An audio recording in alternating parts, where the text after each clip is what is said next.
happens when it's not just a President Trump? And I use him because he's the usual suspect. Look, he took the U.S. twice out of the Paris Climate Accords, which you negotiated. 195 people. You were the UN's chief negotiator on all of that. But what happens when a Bill Gates starts to roll back? When he, who's been in the forefront of not just health solutions around the world, but about climate. He's just written a very much, discussed memo that was released saying that climate change is a serious problem, but will not end civilization. Temperature is not the best way, he says, to measure our progress on climate. Health and prosperity are the best defenses against climate change. He also wrote COP30 is a chance to refocus on the metric that should count even more than emissions and temperature change, that is, improving lives. And you responded?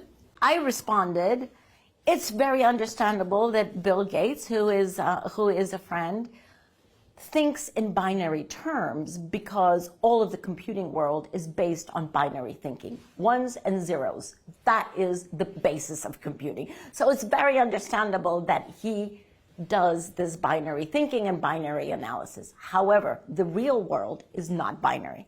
The real world is actually interconnected.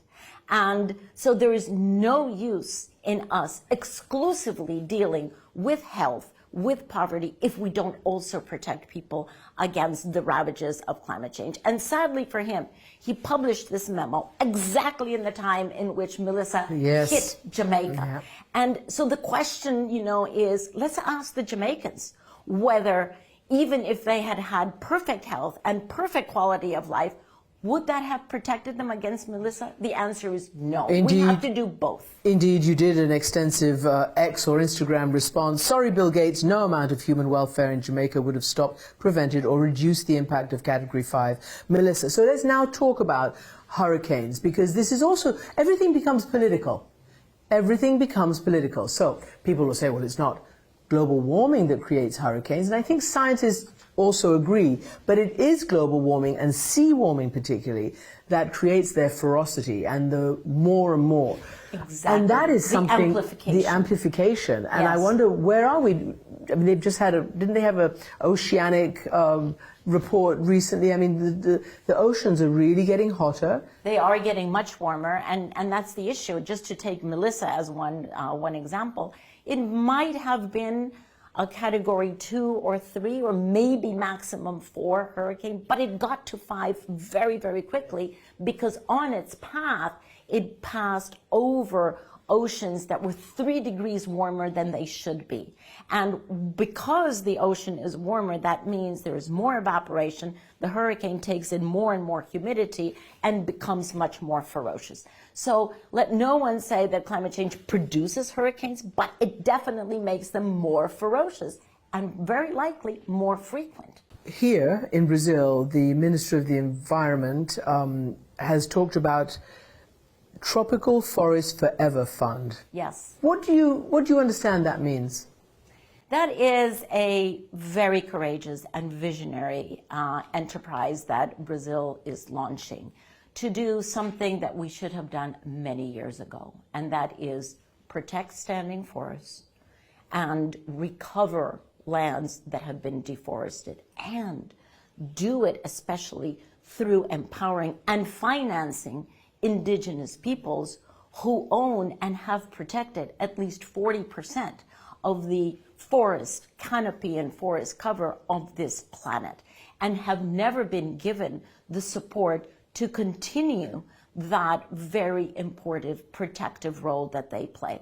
So Brazil, I think, is doing something very important at this COP. They're bringing 2 issues that have never been front and center, and they're putting it front and center. One is, what are we going to do about land use? Because most of us, me included, focus on energy because it's 75% of global emissions. But we tend to forget that 25% comes from inadequate land use, and that needs to be addressed, especially because there are so many lives, both human and more than human lives, that depend on the health of our forest covers. So they're putting land use front and center, and indigenous peoples and First Nations peoples.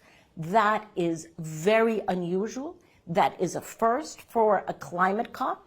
We saw it at the Biodiversity COP in Colombia just a few months ago, and I really salute them for that, because they are sticking their political neck out to do two things that don't yet have a lot of political public support, but that need it. Can I ask you what do you think of the fact that, this COP is back in this is the lungs of the world. This is very different from the last two, which were in petrostates, UAE and Azerbaijan.